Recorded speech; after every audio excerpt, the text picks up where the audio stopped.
Thank you. Okay. Let's. This isn't gonna work. Sure. When I do 10 minutes of handicap jokes, I'm the asshole, right? I'm the asshole. Where am I? What town is this? Where are we at? Grayslake. I don't know. It was very dark driving over. It's like I felt like I'm the Jewish guy. It felt like the opening scene in the movie Mississippi Burning. That's what I felt like. I was just waiting to get pulled over. Scary. You know what's scary? That fucking thing is scary. I know it says Jägermeister, but I'm pretty sure that's the same stamp that was on like my grandparents' deportation papers. You know? Hey, I'm just sharing what I'm feeling. I'm excited. Who's excited to be out watching exciting on Thursday in I don't know where we are. Grayslake. I'm excited for a few things. We'll go through a couple of those things. I'm excited just to say I'm excited. Just to give a little context. When I was in middle school and I was going through sex ed, the gym teacher, he took all the boys into a classroom, which I know sounds really creepy now, and it was creepy in the 70s too, but it was way more permissive back, like people didn't sweat that stuff back then. Like if I came home in like 1978 and said, oh, the gym teacher took all the boys into a classroom, my parents would just be like, did you at least get a C? That's it. That's all they care about. That's all they care about. Took all the boys into a classroom, and he's just going through the mechanics of sex, and he says, well, when a man gets excited, he gets an erection, and so on and so forth. So the guy, he should have said aroused. He should have said aroused, but he said excited. So from that day forward, for like 10 years, every time I was out with my parents, and they'd be like, hey Larry, you excited? I'd be like, no, I'm not excited. I'm not a fucking weirdo. Visiting grandma in the nursing home, I'm not a freak.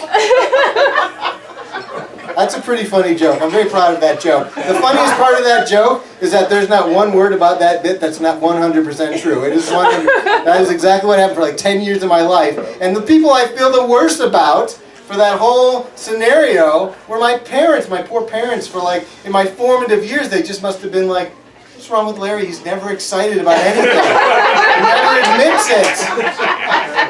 And he refuses to play with his erector set. What's wrong with that? I dig an audience that knows what an erector set is. You kids, look it up. What app is that? Google. What app is that? Didn't know what that was about. What else am I excited about? I went to a high school reunion not too long ago, and I couldn't do what everyone does. They go to a high school reunion, and they say, oh, I went to my reunion. I picked up right where I left off with everybody. Like, I can't pick up right where I left off because I no longer sell pot. That's true. That's 100% true, too. And you know who hates that joke? My mother. My mother hates that joke. She hates any jokes, bits, stories about my days when I used to sell drugs. She just hates that more than anything. You know what she didn't hate? Not having to pay for my college. She didn't hate that. She got real permissive, even back in the 80s. I think my mother would have been perfectly. I think she would have been okay with me doing a little time over that, as long as she didn't have to miss a trip to Vegas. I think she would have been perfectly fine. I know what she was going for. I know she was just kind of protecting me from my father. You know, didn't want my father to find out that I was like in the world of selling drugs. And I don't know if she really understood him though, because I think on the one hand he'd be like furiously angry that I was involved in drugs, right? But on the other hand, like super proud that I wasn't paying retail. I think he'd be very happy. Because we're Jews, you can laugh at that because we're Jews. That's, I like to laugh. I'm from Highland Park. I get a whole different laugh from that. I'm a Jew. It's hard being a Jewish person these days because of all of the hate that's just public now. There's public hate. We all know the hate. I know it seems like a year ago, but like 4 or 5 months ago, there were just like white supremacists and Nazis just like marching in the street. I don't know if any of you were there, but there were a lot of that was happening. It was weird. Hey, if you're gonna be in the street, I can make jokes. There were Nazis marching in the street, and I don't know. I'm gonna be brave here. I don't care what anybody says. I'm a Jewish person. I don't care for Nazis. Not at all. Neo or classic. toxic. I don't care for either flavor. Not a fan. Not a fan. They're marching in the street and they're yelling, they're protesting.